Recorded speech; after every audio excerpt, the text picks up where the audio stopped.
在2019年4月，我们频道出过一期特斯拉 Model 3的评测，没想到它居然成了 B 站最高播放量的 Model 3评测之一，算是给了我这个老车主一点慰藉。那3年之后，现在你看到的是特斯拉最新的 Model S 和 Model X Plaid 版本，这算是目前你能在全球内买到的最为豪华的特斯拉电动汽车。那这怎么受到特斯拉的邀请去帮助他们拍了一些宣传的物料，我就想不务正业一下，借着这个机会来分享一下这两辆车的体验。那特斯拉的造车理念，我觉得和别的车厂都还是挺不一样的。这句话应该算是有褒有贬，你可以明显的感觉到整个公司它一直遵循着马斯克一直提的一个第一性原理。简单来说就是前人怎么做我完全不在乎，我用我的理性思维走我自己的路。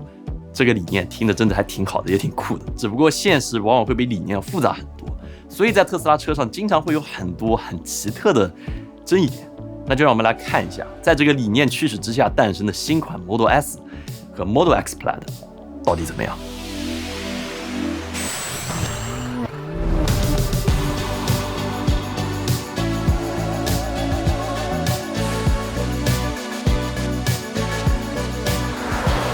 我们还是先从这个最让人感到迷惑的设计，这个方向盘开始。你觉得这个方向盘帅吗？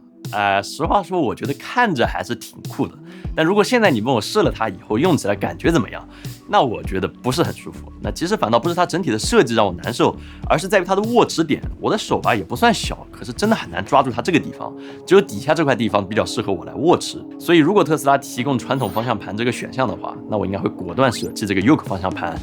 虽然还挺独特的。那同样让我感到不适应的地方就是这个拨杆。过去 Model 3上去以后，右手换挡、启动辅助驾驶，左手转向灯、清理玻璃，这都是肌肉记忆。但是现在它两边都空了，所有之前的按键都集成在了方向盘的这块东西上面，连转向灯还有挂档它都没了，这就离谱。所以现在上车第一步，你会发现我怎么挂档？那特斯拉说，其实我们现在最推荐的方案是你不用挂档，车子自己给你换挡，它来决定你是想前进还是后退。这听着真的挺抽象的，我自己真的很想试一试，但这次展车还没有完成新车的辅助驾驶摄像头校准，这个校准一般需要新车在路上跑几十公里才可以使用。那这个功能算是很好的体现特斯拉的这么一个公司的思考方式，他们工程师很有可能是这样想的：人上车的核心到底是什么呢？那应该是离开这个地方，对吧？所以挂档这个步骤肯定是多余的，所以啪，挂档这个功能就做了自动化。我挺佩服他们能有这个野心来做这件事情，但是这个东西在今天我还是挺恐惧的。如果它挂了相反的档，那我一脚下去，配上这个车的性能，我估计我已经被嵌在墙里面，我老婆小鱼抠都抠不出来了，对吧？但这只是一个玩笑话，至少目前我还没有看到过类似的报道。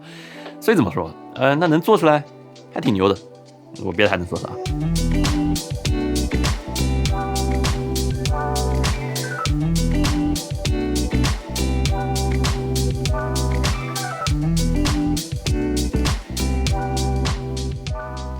当然，特斯拉也不是完全不给你选择，你还可以通过滑屏或者是按键来挂档。滑屏体验也还算不错，基本是不会误触的，只要拖动屏幕最左侧的部分，你往上或者往下就可以了。那当然，特斯拉也贴心的考虑到如果屏幕死机或者坏掉的情况，这在特斯拉上也会见到，对吧？所以还有这个按键换挡的方式，更多就是一个备选方案。开车的时候你是完全看不见的，只有当你长时间触碰之后，它才会亮起来。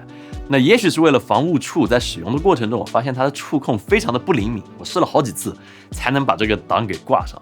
那方向盘上的这些按键体验相对来说要好不少，触摸之后它会有震动反馈，至少不需要你低头去看。但这个反馈和苹果过去的 3D Touch 或者是触控板的反馈是不一样的，它并不能多档位的震动，那也不像 Steam Deck 那样能持续的震动，帮你来确定手指的位置。所以盲操起来还是有点难受的，在转向的时候难免会有误触的情况，尤其是车子的喇叭，我们在试驾的过程中经常嘣一下，吓我一跳。我特别希望的就是特斯拉能够在方向盘上做一些小的凸起，至少让我能够盲操区分按键的这个功能，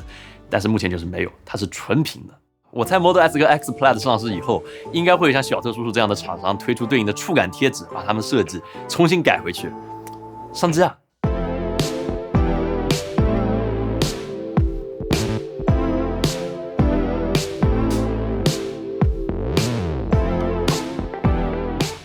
所以看了这些设计之后，你会发现特斯拉基本是完全押宝在了自动驾驶之上。理论上，当车智能化到了一定程度之后，它更多就是一个娱乐中枢。所以屏幕更大、不被遮挡的设计，它的优先级就提升了。那综合影音体验也是特斯拉特别重视的地方。有一个让我挺震撼、没有意料到的硬件，就是 Plaid 车型上的音响。那虽然是950瓦的功率，22个扬声器，也不算是特别离谱的配置，但这次特斯拉在头枕的两侧做了主动降噪音响，再配上声学的调教，实际上听起来这个临场感还有高低频的处理非常强悍，这个我很难跟你描述，但确实就是我听过最好的车内音响之一。我也听过很多的车子，主动降噪几乎隔绝了窗外的所有的噪音。我们也做了一个对比，你可以听一下，这是 Model 3还有 Model S Plaid 用同一个麦克风录出来的声音的区别。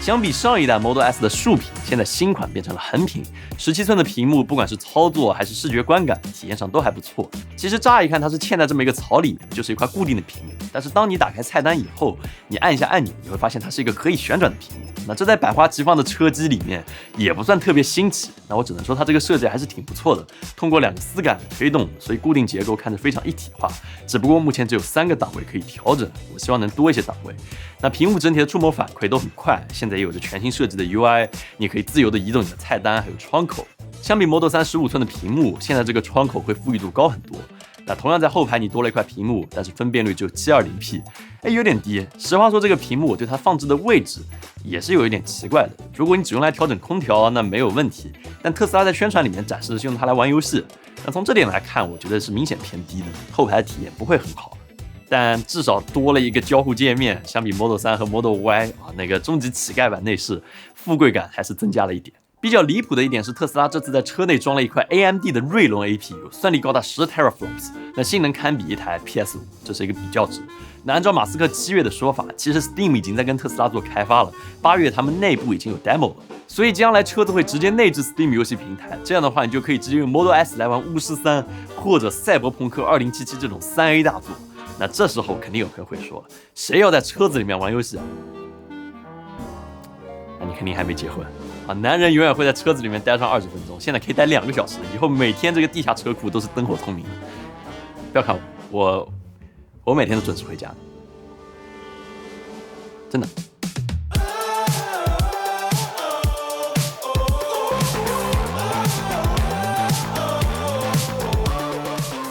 内饰方面，这次 S 和 X Plaid 相比，3和 Y 的差异也还是挺明显的。你觉得怎么样？我个人吧还挺喜欢的，尤其是 Plaid 的各种碳纤维饰板，还有白色的座椅，这都挺酷的。那当然，座椅加热、通风这些该有的配置它也都是有的。乘坐体验上，无论是后排还是前排座椅，对身体的贴合度也都要舒服不少，更会宽敞一点。相比有 Model 3的后排坐3个壮汉直接要挤死，那肯定是要好不少。现在还是挺宽敞的。那毕竟这也是一个100万级的豪车了，这些都是应该的。那外观方面和上一代相比，现在的 Model S 和 X Plaid 都会要宽这么一点，但是基本上没什么变化。我问了不少身边的朋友，他们都更喜欢 X 的外观，毕竟有这个阴翼门的设计，会比较少见一点。那我个人是更偏向于 S 一点。做工方面，这2辆展车还是有不少细节上的小瑕疵，只能希望真正交付车子的时候，特斯拉能够再下一点功夫。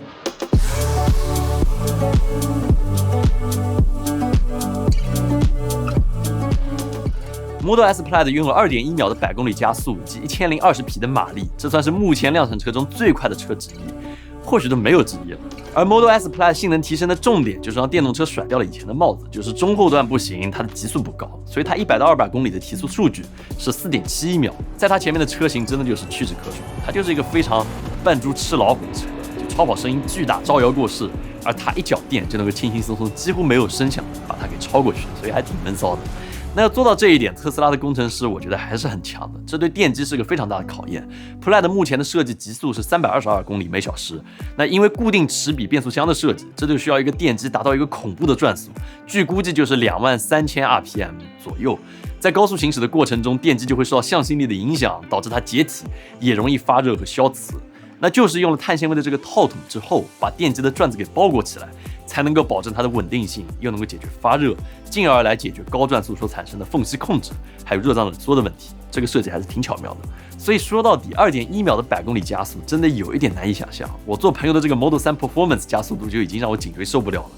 ，2.1我估计都能赶上我上次坐那个特级飞机了。但对于电车来说，这么快的加速似乎也还合理。那这么快的车，很多朋友肯定会问它安全吗？答案是我没法评价，我没撞过这个 Model S Plaid， 但是 Model 3我撞过，我在高速上面出过一次6车追尾的事故，我是第3辆车被夹饼干了，但是我还坐在这里，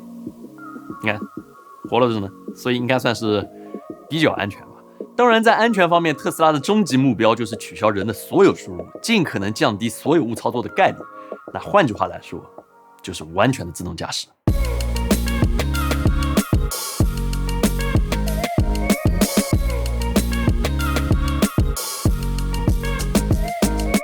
实话说，基于纯视觉的 FSD 在海外现在看起来似乎在一个挺强的阶段，我觉得还是挺猛的。红绿灯、各种行人、自行车，它都会自己决策通过。那第一次看真的还是挺震撼的，也确实会让人觉得自动驾驶离我们不远。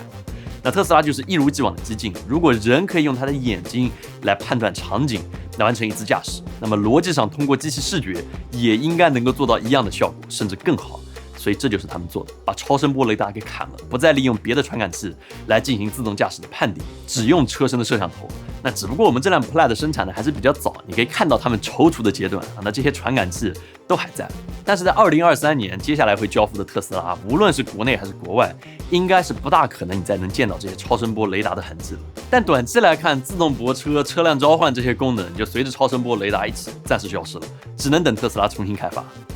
特斯拉合理。续航这次我们没法测试 ，Model S 表显有500多公里 ，Model S 的电池依然用的还是100度电的18650，而不是 Model 3和 Y 上的21700，但是经过了全新的设计，会有更好的性能。那至于4680电池，特斯拉新的电池标准，也许在将来会有，但是现在产能应该会非常受限。所以总的来说 ，Model S 和 X 对我这样的技术宅来说还是非常有吸引力的。除了贵，没有什么我觉得特别大的硬伤，算是我的dream卡之一吧。它有着它的加速，它有着智能，也有着它酷的地方，但它也有很多特斯拉的问题。很多人说特斯拉和苹果这两个公司很像，但作为这两个产品都用了很多的人，我觉得他们公司的差异还是非常巨大的。特斯拉比苹果要激进的多得多，经常做出一些极其超前的决定，以至于让人觉得匪夷所思。特斯拉本身对自己的定义就不是一家车企，而是一家智能企业，所以他们做了电动车之后，发现储能是个问题，就做了太阳能板。那制造工业有了问题，他们又把工厂作为了自己最大的产品 Gigafactory 啊，自动驾驶做出来了，他们会想，那为什么他一定要给车来用？为什么不能给机器人用？所以他们做出了这个机器人啊 Tesla Bot。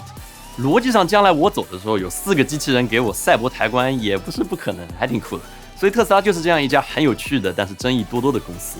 我觉得有这样的公司还挺好的，能让千篇一律的车多一些特立独行，也能让我们有一些茶余饭后的谈资，对未来多一些期望。所以这就是我们这期视频的全部内容了。如果你喜欢的话，也请务必点赞、投币、3连转发，也欢迎告诉你那些想买 S Plaid 和 X Plaid 的朋友，我也想有这样的朋友。